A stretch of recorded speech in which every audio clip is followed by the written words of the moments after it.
welcome back to another episode of the Good Enough Gaming Podcast. This week's episode is entitled A Hard Day's Nightreign. Well, the resident Elden Lords are back in the thick of it, and boy, are we Glad-ius to be talking about the newest installment into the Souls franchise, Elden Ring Nightreign. Starkly different from its previously named title, this game has you going solo or as a trio in a fast-paced, roguelike level and skill-building frenzy that caps off with a hellacious boss fights on each expedition. We continue. Every success or failure bears fruitful items and experience that can be used for future endeavors. We have all had a chance to dabble in the fun. Hopefully you have too. So turn off the Adel, tune into us now as we go into the Ful-ghor on this game and the surprise Gnoster of enemies and bosses. It's time for a good enough Cali-go and Nightreign. Oh boy. Let's go. Punny as ever, Daryl. Yeah. Thank you. I expect nothing less. I'd like everyone to know that we actually had 3 separate punny titles for this episode lined up, and we ended up picking this one. But there were some solid ones in there. Maybe we need to do like alternative titles right after. Working on my Nightreign moves was close second. close second. So obviously Elden Ring, with its massive success through the past few years, they flipped it on its head, and it's something same but different. Yep. And I think a lot of people, with the PC mods on Nightreign to be played fully co-op, I think that might have sparked something a little bit, because on PC there's mods you can download to play full co-op without having to just summon. You mean on Elden Ring? Right, for Elden Ring. You said Nightreign, not Elden Ring. Yes. Yes, you did. Yes, yeah, they had a fully, instead of doing the segmented co-op that they did in Elden Ring, there was a mod so that you had a fully cohesive co-op mode. And you could just play with your friends the whole drop time. in, drop out. Yes. Yeah. So Nightreign is different. It is, it's another storm avoiding, run and the gun. circle It's a closes. It's a roguelike with a battle royale circle. Mm-hmm. Best way to explain it. Except Therefore, it's Fortnite and Warzone. It's awful. Well, it ain't riddled with microtransactions and skins. Hallelujah. Except it's all PvE. Yep. And is I'm not mad about. I'm not mad about that. No, I'm good with that. If there was man, am I bad more- at PvP games now? Yeah. If there was more PvE type battle royale, if there's more games like this, I would be down. Yeah. Agreed. Yeah. It is kind of a unique. Yeah, it is a unique approach to this style of game. Mm-hmm. Yeah. So right now, there's been over 3.5 million copies sold worldwide. That's more than I thought. With them selling awesome. 2 million on the first day. Yeah, that's Holy sounds about shit. right. Believe First it. day, which is insane. Well, considering how Elden Ring did itself, this is not really surprising. I feel It's like not it a far also stretch. kind of worked in their benefit because even up to release, there was still a lot of confusion about what this game actually was. Oh, totally. And so I think people were like, well, I liked Elden Ring and it's more Elden Ring shit, so fuck it. I'm in. It has Elden Ring in the title. My $50. Twist my rubber arm. I guess I'm in. It's a FromSoft game. They've shown some more movement. It's a bit quicker. It's what could go wrong? Yeah. No fall damage? Oh, yeah. Yeah. That was the instant sell. Although sometimes when you're having a bad run, you kind of wish you could just yeet yourself off a cliff and be like, Yeah. okay, get me back to the menu. I just want to Let's start over, please. Get me out of here. I will say somebody though, Trevor, stabbed me. I will say though that Trevor kind of mentioned it there quickly. The speed of this game is actually very welcomed. It's a lot of Souls games vastly very slow. different strategy from how I played the first game. Yeah. Yeah, this one definitely doesn't let you like kill a bunch of mobs or kill a mini boss and then spend your time min-maxing your stats in the menu and like hanging out. Yeah, rotating your gear and seeing what you like the look of. Yeah. It's like, no, kill, pick up, run. Kill, pick up, run. Kill, pick up, run. Like that's basically what this whole game is. Get a move on. I do appreciate too that it like just auto assigns the stats when you do go to level up. Yes. It's like, all right, that'd be a nightmare. Yeah, there's no time to do that. Yeah. Yeah, unless they like pause and they're like, okay, this is the end of the day. Here is your like, your breakdown room where you can just chill. Like this is the green room. After day one, you can just like go through all your shit and then go to the next day. It's like, but you don't even get that. Nope. Day 2 has started. Go. Yeah. Maybe Daryl, give us the premise. Like what is, there's 3 days, like, yeah. Give us a breakdown of what this game is. So for anyone that hasn't played Nightreign, essentially you are trying to level up as much as possible over a 3-day span. Day 1, you are level 1. You are weak as hell. You don't have any gear. You start off kind of near some sort of camp and you immediately just like go and kill some low level stuff and try and get as much stuff as possible. You have to be very methodical about your approach. And there's different ways to kind of go about this, whether you're, beelining it to a certain piece of gear or like a certain weapon type. If you're going for flasks to make sure that you have enough, several healing potions, every church you go to gives you another flask. Or like you're just trying to gather as much experience as possible and, attacking everything that moves, as well as a couple like mini bosses on the map. You have the first day to kind of go through that. Then at night, you have to get into the smallest part of the circle. You have to survive the encroaching, whatever the hell that purple. The Nightreign. Yeah, the Nightreign stuff is. Fire. It's like blue ice fire that if you're in it, you're pretty much dead. You're done. Starts to kill you. Yeah. Yeah. And so once you get there, you fight another map boss. You defeat that. You go into day 2 immediately. And you have to do sort of the same thing, but now you're finishing things up. And again, you're trying to get as many levels and as good a gear as possible before day 3, which is you get kind of shoved off into an unknown location that's separate from the map you've been exploring for the first 2 days. And you go and fight the Night Lord, which is the boss of, your expedition. And where do you fight them? Where do you fight them, Kyle? Radahn's Desert. Yes. Well, the first one, anyways. Yes, the first one. Yeah. Because we haven't made it past them. We don't talk about that. We're still working on it, okay? Move on. But yeah, the bosses are tough, and if you are under leveled and if you have been lollygagging it or taking too much time, you are going to get your shit pushed in real fast. It's just going to be a bad time. Yeah. I remember the first time we made it there when we were playing, guys, and I think it was like sheer panic.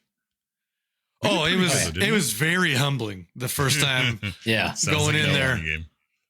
If you think that you have kind of figured out Souls games and like Elden Ring combat and everything, this game just kind of flips all of that on its head because like I said, you don't get to min-max your builds.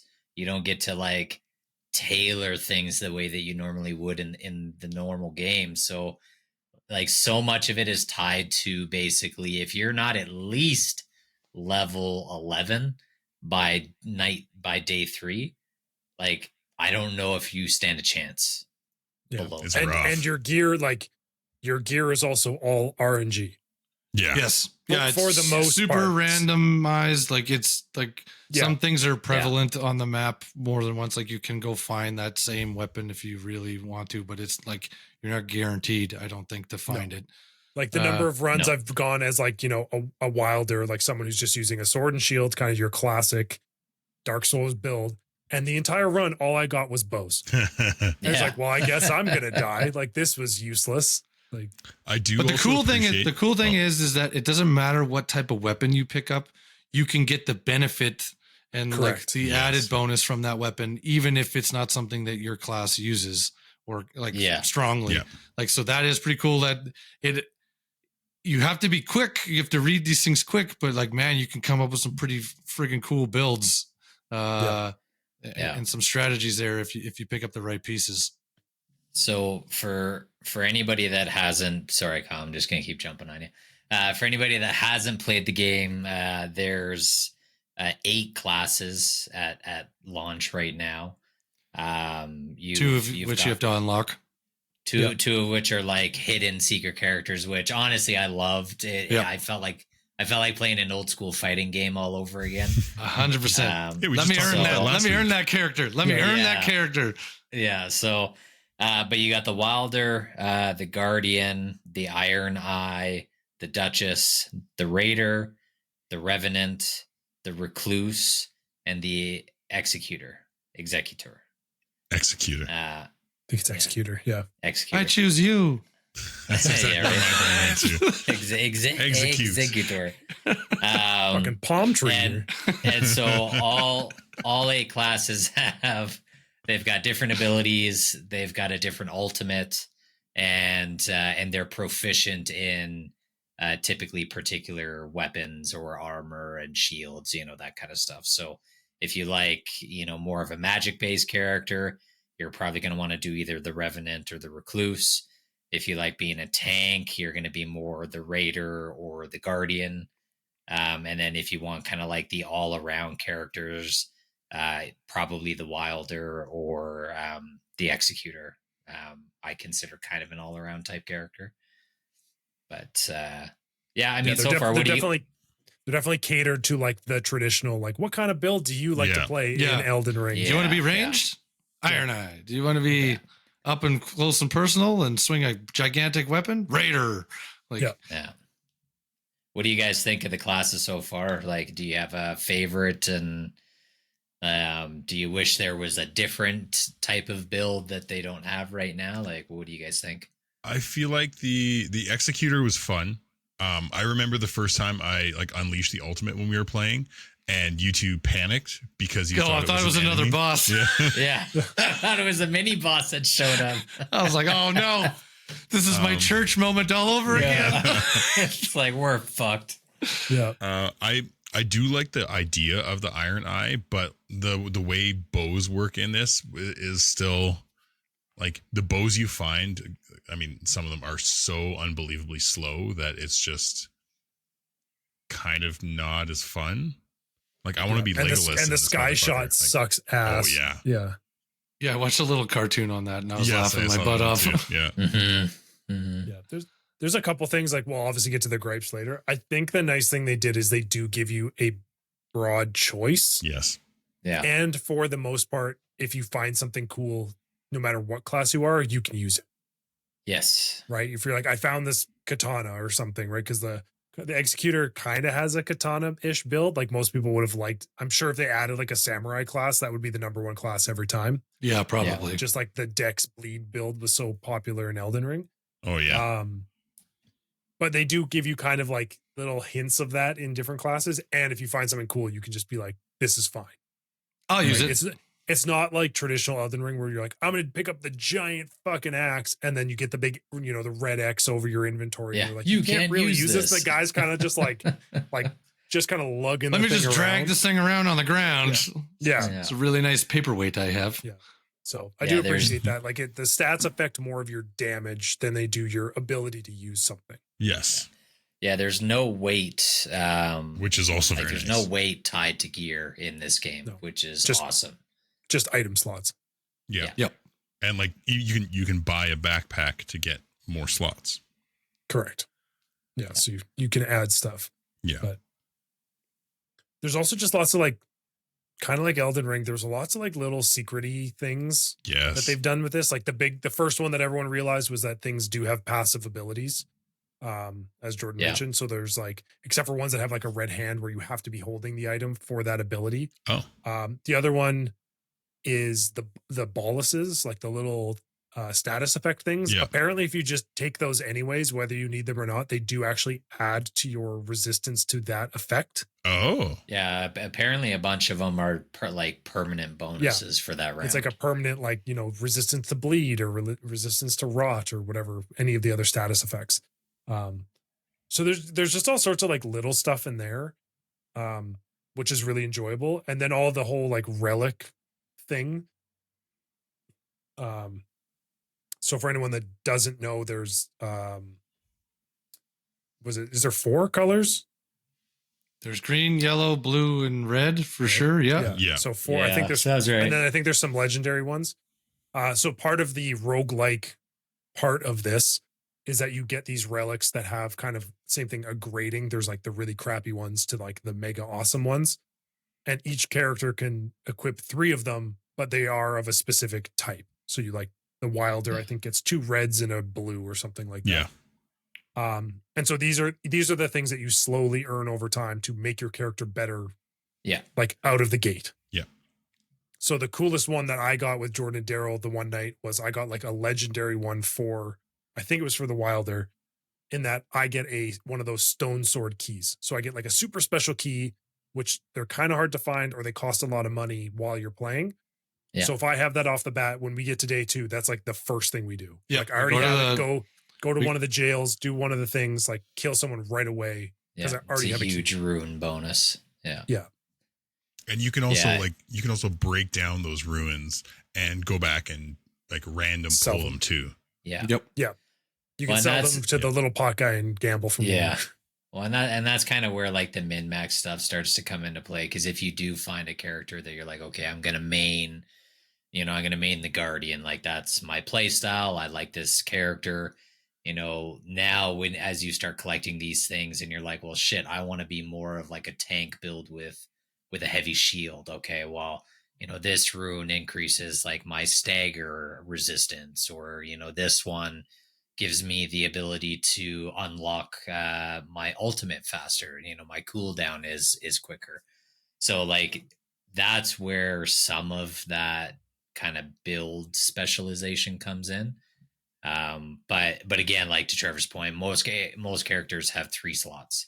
So it is still very like simplified and streamlined in comparison to the original Elden Ring, which honestly I'm okay with, because the whole point of this game is jumping in with a group of buddies and like just immediately diving into a match and not having to spend a lot of time being like, oh, sorry guys, give me another 10 minutes so that I can look through this 200-point skill tree. There's no time for that. I want to do like. So I appreciate that. It speeds up. Yeah, it speeds up the whole component of it. Yeah. I do like I'm curious what your guys' thoughts are on this. Obviously, this is sort of an in-between game for them. This isn't Elden Ring. This isn't, 100 hours of story content. As sort of a like play test, how do you guys feel about some of this going forward? So aside from like, obviously fall damage will come back to any main game. But the big one in this one is like sprinting is easier. You can like mount and climb. You like scramble like up walls really quick and stuff. To me, this tells me that sick. To me, this tells me that there's a second Sekiro game coming. Like everything about the movement in this game feels like Sekiro. Well, they're definitely learning from their previous games, right? Like Sekiro was a huge win for them, and they haven't done anything with that IP since. I kind of look at it a little bit differently. Like to me, this is a test for Elden Ring 2. Like, people have been asking for a drop-in, drop-out co-op Souls game for over a decade. And where the co-op works. Yeah. And like, people don't want to be able to just call a friend at a boss. They want to be able to play the entire game from like the tutorial to the finich. If I'm being honest, that is something I might need moving forward. Some of these games. Seriously. Yeah. But I think this is like almost a network test to figure out if they can do it. And, adding in, like, I don't think you see another Elden Ring game or another Souls game from these guys without like the sprint button or the traversal up terrain that you can kind of climb. Like, I think those are just mechanics now that were tested here to see how they were responded, and I think they'll be in every game from here on out. Even like the horse or whatever. Torrent. That's, yeah. Even like Torrent in this one, like nobody was expecting that, and everyone loved being able to get around a bit faster. Yeah, double jump, do the sky tunnels or whatever you want to call them. Yeah. Yeah. The bird, like I don't know about the great. bird. I don't know if they would continue to use like kind of the parachute system like that. That to me turns this into like Breath of the Wild. Yeah. This turns it Not into really a fan of the bird. If you put that into the main game in Nightreign, the bird to traverse, like if you're going to do something on the map and you're like at the edge of the storm, you got to get somewhere. It works to do that as sort of like, you know, your Aloy or your Link, like deployable fucking parachute off of any building at any time. No. Kind of ruins the point of Elden Ring. Yeah, I think it kind of breaks these games a little Imagine like flying in on something and just doing this huge downward attack onto like a boss or a dragon from above. Yeah, I but mean, I think like you can there's still already do that with Torrent. But you just have to, like, there was ways technique to it. Yeah. And like the like super spins people had figured out with like some of those weapons and their abilities. Yeah, that was fun. Yeah, I think there's always ways to kind of exploit and do those things without it becoming too routine. I'm with Trevor. I do worry that if that gliding mechanic is in like a future Elden Ring or like Souls, like similar to Elden Ring, that having that glide and drop down ability would kind of ruin some of the fights and simplify things too much. Yeah. If it was like a zip line system, like if it's like you can, like you're on this island, you need to get from this island to that island via the tree. Sort of like they've done in other like Dark Souls games, right? Where the bird picks you up and takes you somewhere. That to me makes sense. Get into the coffin and go down the waterfall. Yeah. I think that's where the torrent jumps were really nice. Is like the torrent jumps really allowed you to, you know, get through and like climb up these huge cliffs, but it didn't necessarily break the overall traversal of the game because those were in very specific and select parts of the map. And like you couldn't jump in, you know, here and then all of a sudden like somehow it take you all the way over here. Like, you know, it doesn't work that way. That would just story wise and for like speedrunners, if they put in a glide mechanic into Elden Ring, it would just be game over. Just ruin it. Yeah, for sure.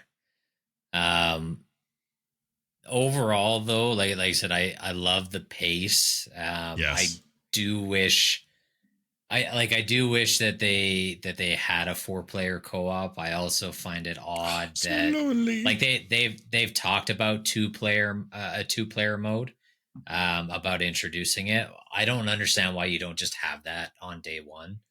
Cause like there's a lot of people out there that are just like buddies, you know, just 2 people that want to play.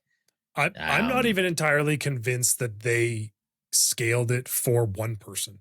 I think it's entirely scaled. I think it's entirely scaled for 3 people. Yeah. Yes. And if you're playing by yourself, you're just playing on hard mode. Yeah, which some people can, but they launched, I'm not that guy. No, good for them. They launched a patch, I think, like 3 or 4 days after release. That the majority of the updates in that patch were specifically for solo players. Like, because it was like it gave you more. It was room so for each hard. Kill and so like they bad. understood. I tried a couple. Fucked up. I tried one, and I was like, "This is not happening." Yeah. No. But do you know what is happening? Is a segment break. Oh, damn it! Ice cream. Nights. So we're gonna take a little break here. We need to clear our minds. We need to prepare for the next run, and we're gonna do that with some nice tunes from the Good Enough Jukebox. Some tasty jams. So, Trevor, if you could pump up the jams for us. Pump up the jam, pump it up. Pump it up. Your feet are stomping. Good Enough Jukebox.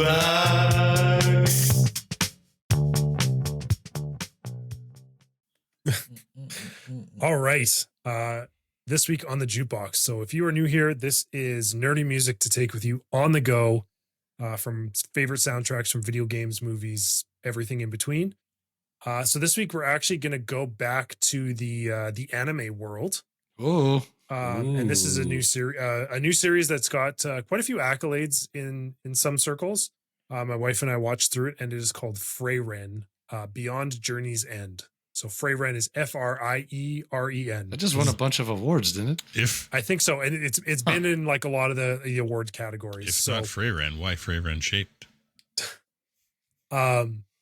Really good show. It's actually a really touching story that a lot of like fantasy doesn't really get into very often. So the concept here is Freyren is an elf, and she was part of essentially the D&D party that saved the continent. She, they defeated the giant evil guy that came and was trying to like destroy everybody.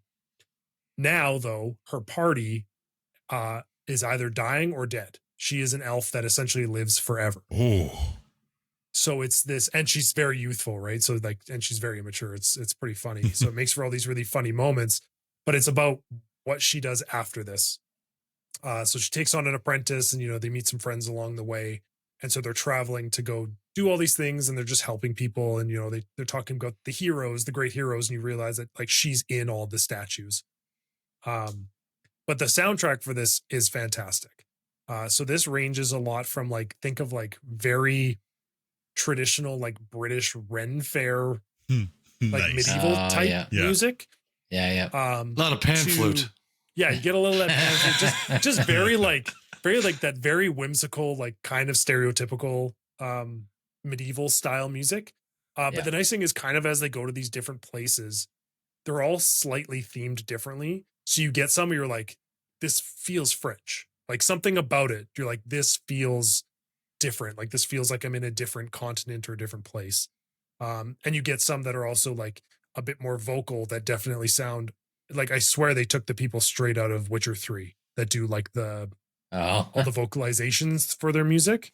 Yeah. But it does a really good job. And of course it's a Japanese anime. So of course it's got this like super wickedly catchy intro song. Love Of course. But the rest of it, like if you want some like adventuring music, like if you're into like just kind of like D&D style medieval adventuring music, I was like, I smell a new soundtrack for our next campaign night. Yes. It's very chill. Like this definitely isn't like battle music or anything like that. But if you're, if you want like, hobbits walking through the Shire. Kyle, don't do it. Kyle, don't do it. Not to Isengard, no. But anything like that, like if you're thinking anything kind of traditional medieval fantasy, this fits that bill. Freyren. Nice. Freyren. And it is on Spotify. I believe it should be everywhere else then. Usually if it's on Spotify, it's everywhere else. So yeah. Sweet. I like it. Check it out. That's a good one. Yeah. I will be checking that one. You got a Freyren in me, buddy. Yeah. Fun fact for Kyle. Freyren constantly likes to jump into chests because she's always looking for like magic books. And even if she knows they're a mimic, so she constantly, the whole joke through the show is that she constantly gets stuck getting eaten by mimics. Nice. What's that like, Daryl? Hey, you be quiet over there. Okay. From the magic carpet. That was really funny. So we're gonna bring it back. We're gonna bring it back to the Nightreign. It's not perfect. There's some things that probably could use some improvement. I would like you to tell me what those are. Fix the fucking frame rate from software. I'm pretty sure this is an argument in every FromSoft game since the dawn of time, but I mean, good God, when it's a single player game, yeah, you know what? Frame rate, I can put up with it. But in a co-op game where you're trying to like coordinate things as a group and do things kind of at the same time, fuck me. Like there's certain parts of the map where I swear I go from 60 FPS to like 25 FPS. Big dips.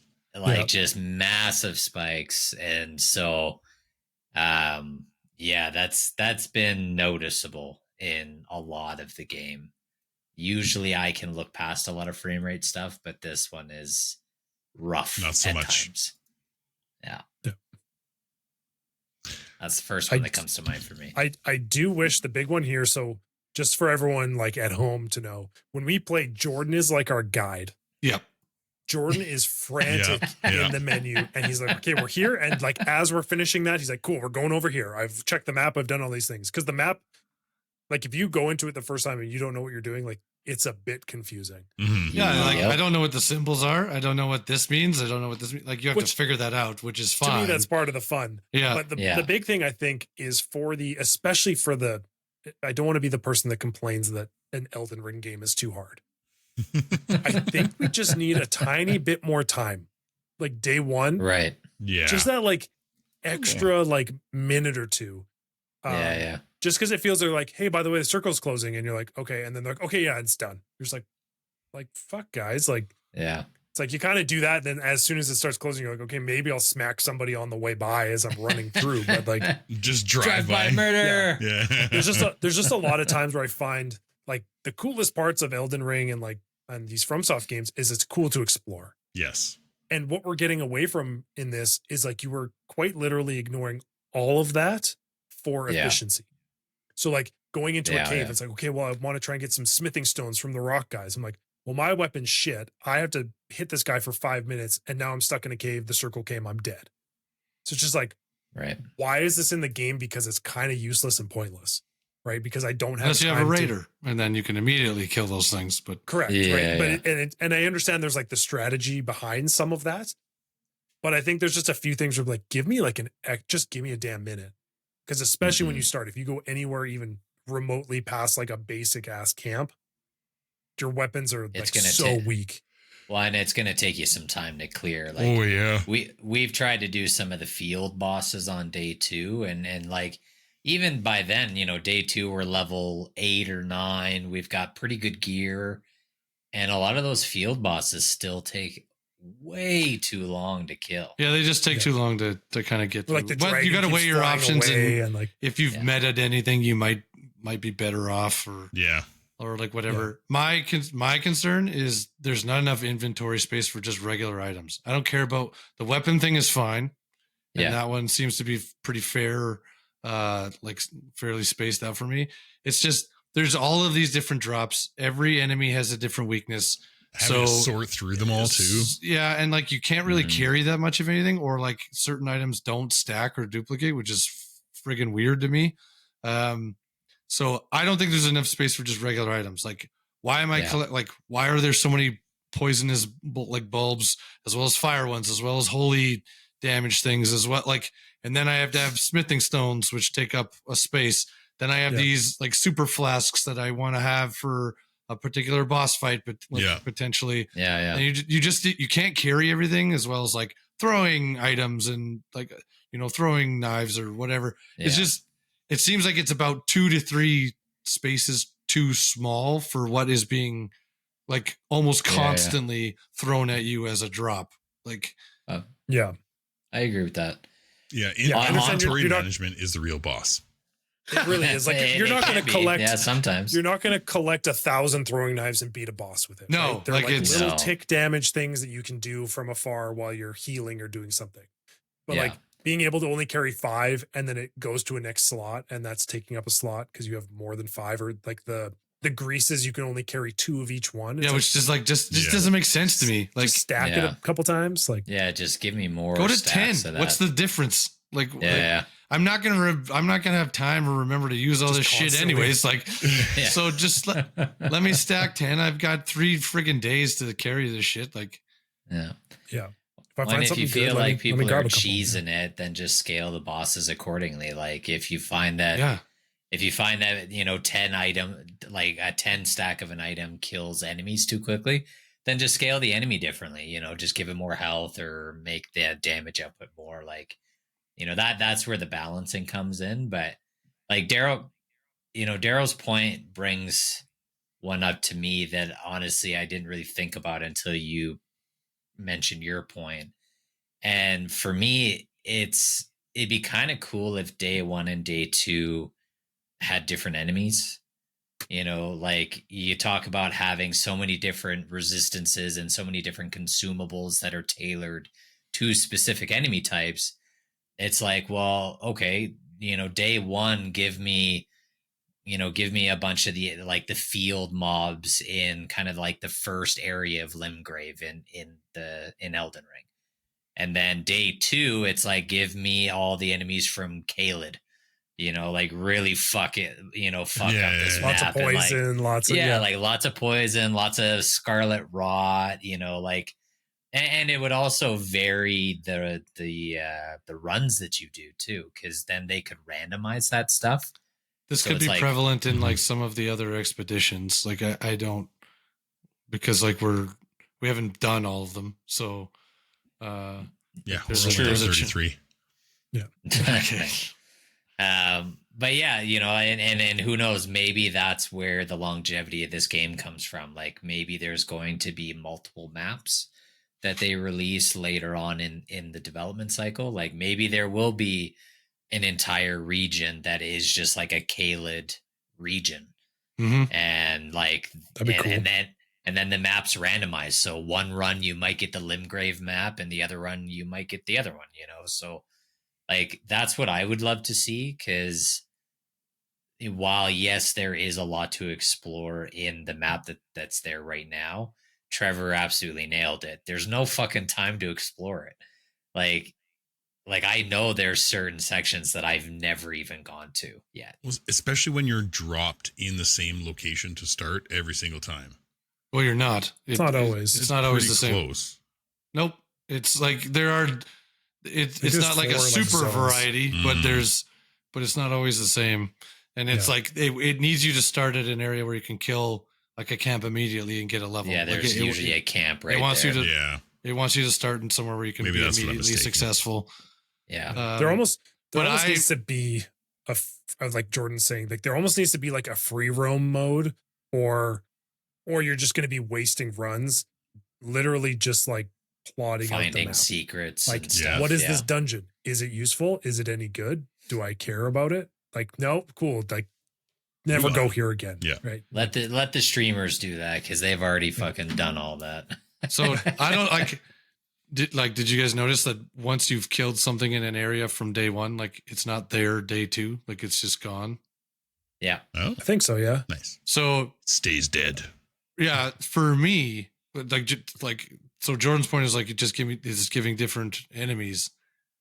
I think that on day 2 it should respawn, and that way, so if you have to run back. So if you have to run back through anything and you've missed anything, or like it's just it seems like maybe not the field bosses, not the larger enemies. If you have taken it down, dead. That should stay dead. But like the encouragement to just like kill everything on the way. Well, depending on where that circle is coming from, some of those runs, the circle is going to the same spot. And there's no enemies. There's left. Nothing for you to kill on the way to the smallest part of the circle, because you've already did that on day 1. And so you're stuck at like, well, fuck, I'm level 10. There's nothing else I can go get in this area. I already pillaged this like crazy. And so I can't level anymore. I think you should have regular mob respawns on the second day that are just like show up, or like Jordan's point, like give me some new people or whatever. I don't know if that happens in any of the other expeditions, but it's like I would. That's like the one thing besides inventory. That was like my only sort of like, I wish that the priests like walking down the other weird skeleton fuckers were like back on the road again, so I could just wipe them quick and get some extra runes. Yeah. And especially with how many runes it costs to level up, like once you hit like level 9, 10, 11, 12. Oh, it takes a ton. So every mob enemy counts, even on the way, like every single one of them counts. And so to have some respawns, or to have some new enemies drop in that maybe offer higher XP than like the day 1 guys. Yeah, they should be tougher. They should be slightly have a little bit more health, offer a little bit more runes. I don't know. That was like my only thing. But again, like Trevor said, I'm not going to argue about this game being hard. It's its whole intention. Yeah, but I do agree though. Like playability is the few times, like the one night Jordan, Daryl, and I played, we had some really good runs, and the number of times that we got to the day 3, boss, and we're all looking, we're going, okay, we've got, 20 to 30 something thousand runes, Yeah. and we're 3,000 short from leveling up. Yep. It's like, Yeah. okay, well, now I'm going to go blow my money trying to just like randomly buy some items that probably won't help. Yeah. Right. It's just like, I could have used that level, and it's just like, but same thing. Yeah. We're running down to the end, and like, there's nobody here. Right. Like, Yeah. oh, we're going back through this camp again. It's like, well, okay, well, we're kind of screwed. Like, so, Having like we got better at using the birds to try and like just like jump around the map a little bit, but it's still, yeah. once you've done so much, there's only so much left. There's only like, so many people to in kill. the zone that's actually useful. Right? Exactly. Having some better items at the day 3 like person would be nice. Or like the jar back at the round table hold that has like the randomized rune thing. The relics.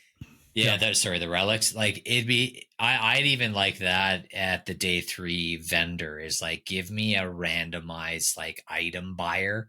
Mhm. And let me just blow my Dabble. 25,000 fucking runes because I can't spend it on anything I'm else. putting it all right? on black. Let's go, Give me the buddy. Yeah. Give me the Call of Duty mystery box here. Yeah, like it'd be cool to see if you could get like a weapon pull, or maybe you get something that like you're going for a bleed build. Maybe an item drops where it helps your bleed stuff. Like Mhm. like Trevor said, once you get to day 3, if you can't level up and you're just shy of hitting that, you're kind of just gonna waste your money because there's nothing of inherent value at that vendor that really makes a difference. At least Like in my opinion. You might get like a physic potion or one of the special potions, but like that's kind of it. Like there's not a whole lot, like you're saying, there's not a whole lot extra that's like mind blowing. That's going to be like, okay, I'm saving up my 5,000 runes just for this because this is the thing that's going to make the difference. Yeah. Well, and like they sell the smithing stone at that vendor, but every run I've been on, I need the higher smithing stone from the day 3 vendor, and they don't sell it. They don't sell it there. So it's like, why the fuck even offer smithing stones there? Because I never need the one that you have in the inventory. So like either give me the secondary one or just don't have it in there at all. Yeah. Yeah. Give me a way to get that like through. If I'm going to have 50,000 runes, like let me buy it somehow or like mold it or whatever. Yeah. Or like, can I use 3 of the regular smithing stones and upgrade to the tier 2 smithing stone? You know what I mean? Like that would be nice because like you've got this weapon. Like, oh, I upgraded it once, but now you can't find the fucking level 2 smithing stone. Correct. Anywhere. Yeah. I think you have to go into the you have to go caves into the mines. Yeah. Yeah. And they are the worst because if you get stuck in them, like they're so hard to get back out of, like you're dead. Mm-hmm. Yeah.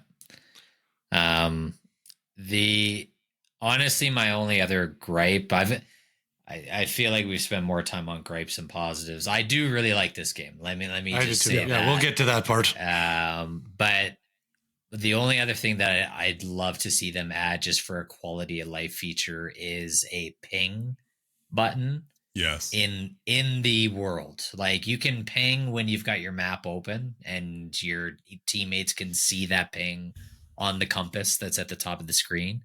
But I'd love to be able to be in a full sprint trying to go somewhere and just see a building or like see a landmark and just ping it on the fly. Yes. Like it would Isn't just there a ping?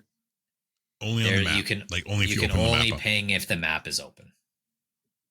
At least from what I've seen. I mean, somebody comment and tell me I'm wrong, but I haven't been able to see a ping in the game. I know you can like confirm it. I don't know a ping about something you can like confirm, but nice. Yeah.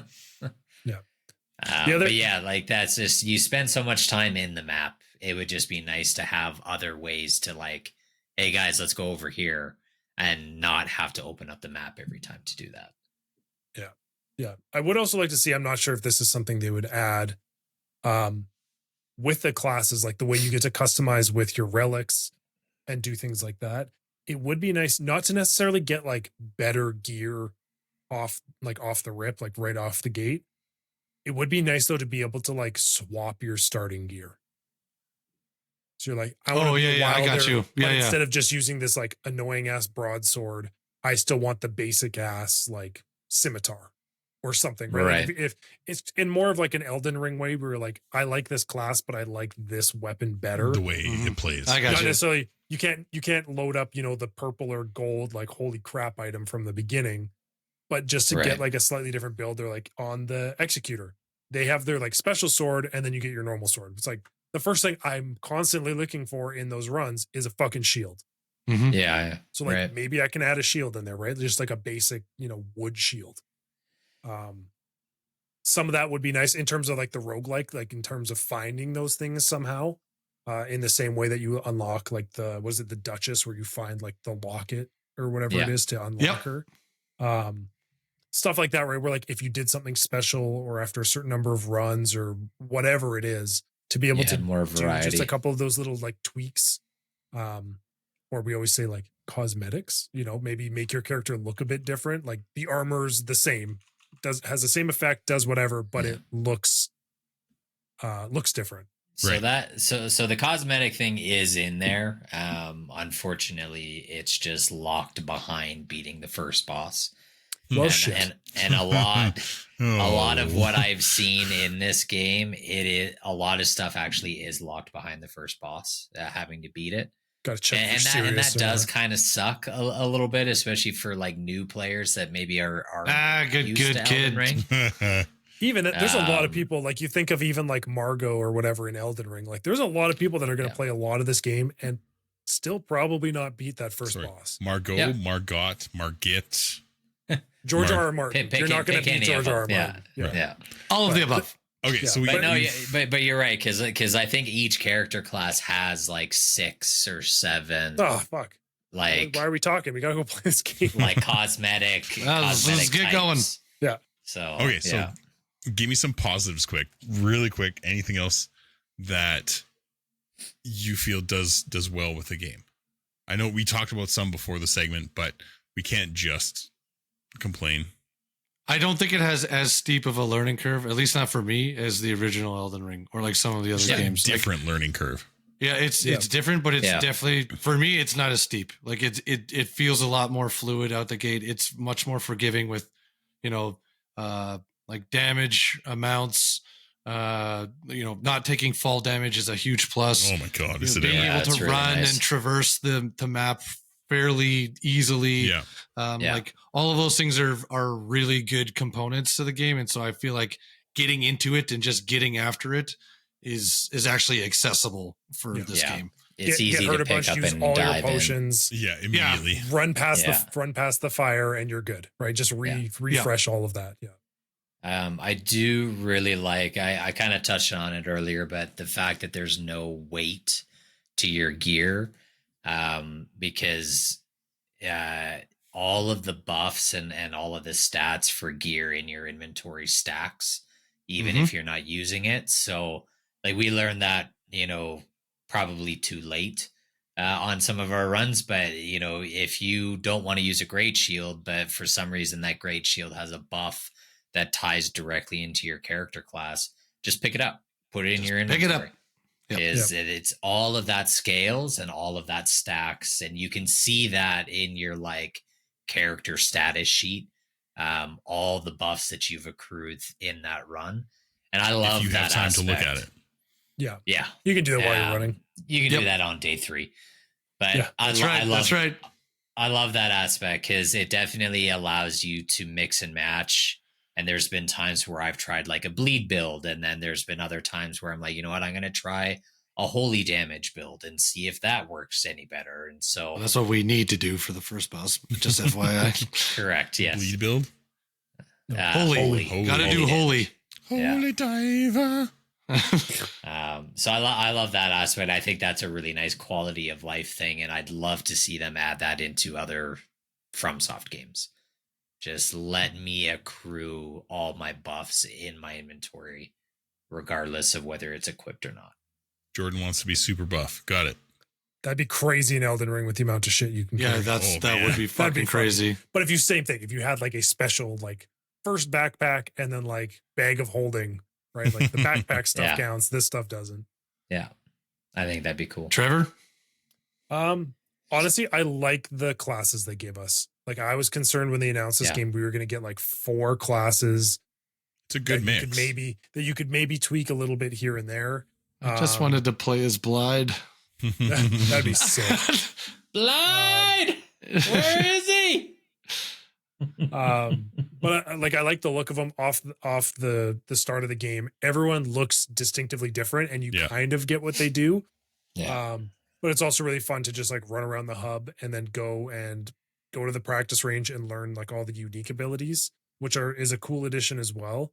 Because a lot of the weapons you get like the stances and like the whatever the specialty attacks of the weapons is like meh. Like you're not getting all the really cool ones that we got in Elden Ring. But having the special ability kind of like makes up for that. Totally. With the classes, Kyle? I really hope they add more. I'm sure That would be cool to see. I'm sure. I hope they do. Yeah. You guys got all mine. Okay. Well, let's score this thing. Let's score it. Trevor, go first. Oh, pressure. I think the biggest thing to me, like Jordan's been talking about, is the longevity of this game. There is all your runs are going to be a little bit different, but like once you've gotten to certain bosses and once you've kind of played through it, like you've done it, unless you're going to challenge yourself to be like, I have to do this with every character and do it by myself, no hit run, blah, blah, blah. Oh, God. Crazy. Like the absolute psychos on the internet. There's people like that out there. Yeah. I ain't doing that.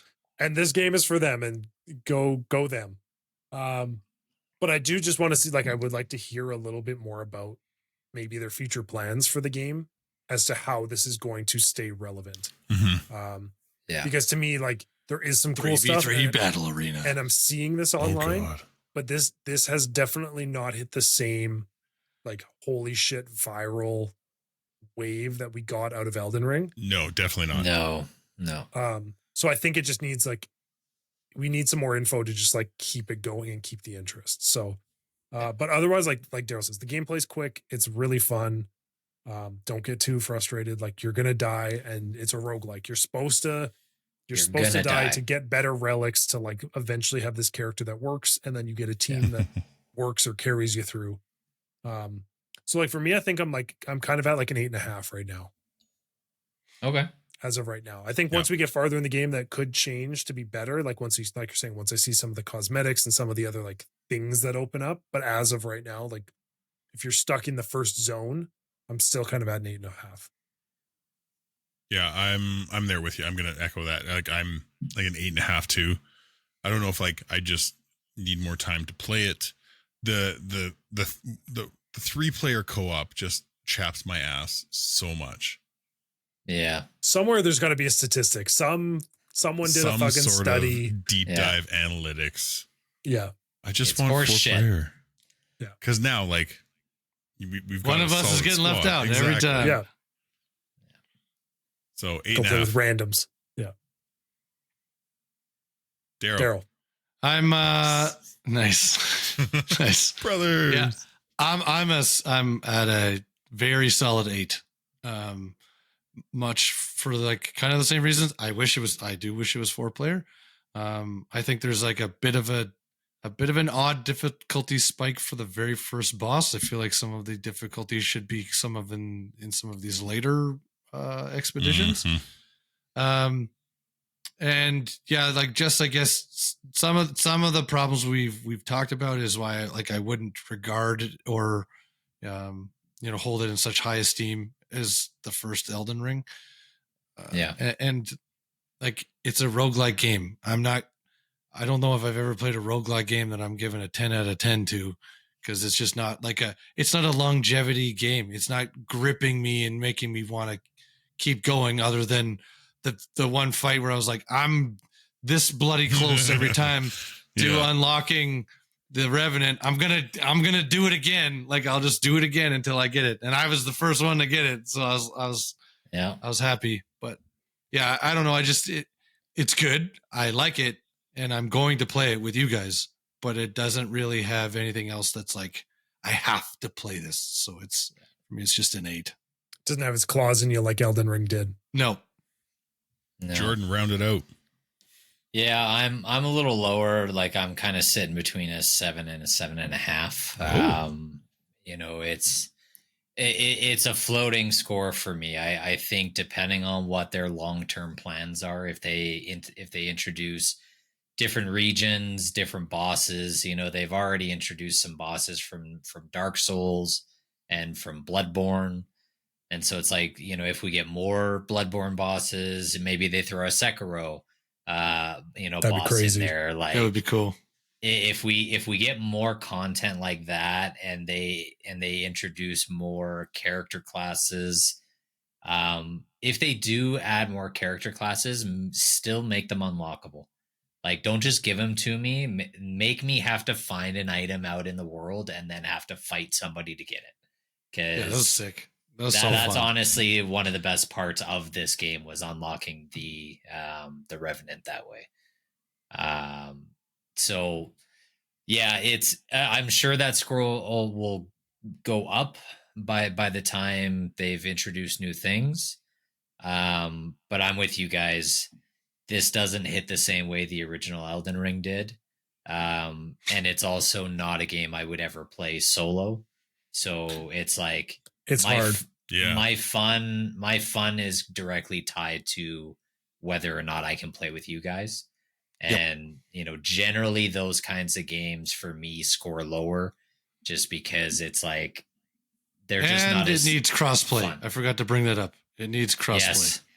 Oh, that would be nice. Yeah. Yeah. No console or PC crossplay right now, which is criminal. That's really stupid. That's a terrible call. It needs crossplay. I mean, they can barely get multiplayer to work. Let's just be blunt. They have it segmented between You're the not wrong. areas. Yeah, I'm from spit over my mic there. Oh man, if FromSoft has one weakness in their belt, it is multiplayer centric stuff. They are just not good at it. They just Never can't seem have to been. figure it out. Like at least this one, like the matchmaking's a little better. It just does it. You don't have to worry about the codes or like trying to summon the one fucking dude on the ground. But Buy a bunch of people are trying to bunch summon of them. fingers. Is my sign on the ground? Is my sign on the ground? Use your powder again. Use the thing again. It's just like fuck. Cancel it. Use it again. They've Use got a a finger. little bit better, but Is But it yeah, furled? try finger. Butthole. Yeah. But yeah, no. If you got a group of three, a group of friends, there's 3 of you, and you're looking to try something. Honestly, it is a ton of fun with friends. But if you're looking for something as a solo player to dive into, there's other roguelike games out there that are substantially better as a solo game than this. So go buy those ones. Don't buy this as a solo player, right? Unless you're at like least right now. Unless you you're love like the ultimate absolute challenge. fan. Yeah, unless you're an absolute fan for this franchise and how hard it is. Yeah. Agreed. Well, I think that's a pretty good breakdown. I'm very fortunate to have 3 friends and me to play it with. It's a problem to have. I saw. Did I send you guys the one reel on Instagram that was like, Nightreign demonstrates the difficulty for maintaining a throuple. Yes. Nice. It's all about communication. Yeah. Yes, it is. No eye Polygamers. Nice. Yeah, I thought so. So, as always, thank you for tuning in this week. We'll be back next week with a special guest, Ew. which will be pretty dope. Again, thanks for tuning in. I think that was good enough. Good enough. Light says good enough. It's good. Yeah, you know what? Better than good. Good enough. Good enough. Thanks for tuning in to this week's episode. Make sure you follow us on Instagram at GEG Podcast. Check out our website, goodenoughgaming.com, and write us an email about anything from our episodes or something you would like us to discuss in the future. You can also now join us on Discord on the Good Enough Gaming Discord server. We really appreciate you listening and hope you continue to join us on this epic adventure of discussing all things gaming and nerdy. Please subscribe to the Good Enough Gaming Podcast on Spotify and Apple Podcasts, or wherever else you listen to your podcasts, and rate us 5 stars so we can find more good enoughers in the process. Just remember, we might not be great, but we are good enough.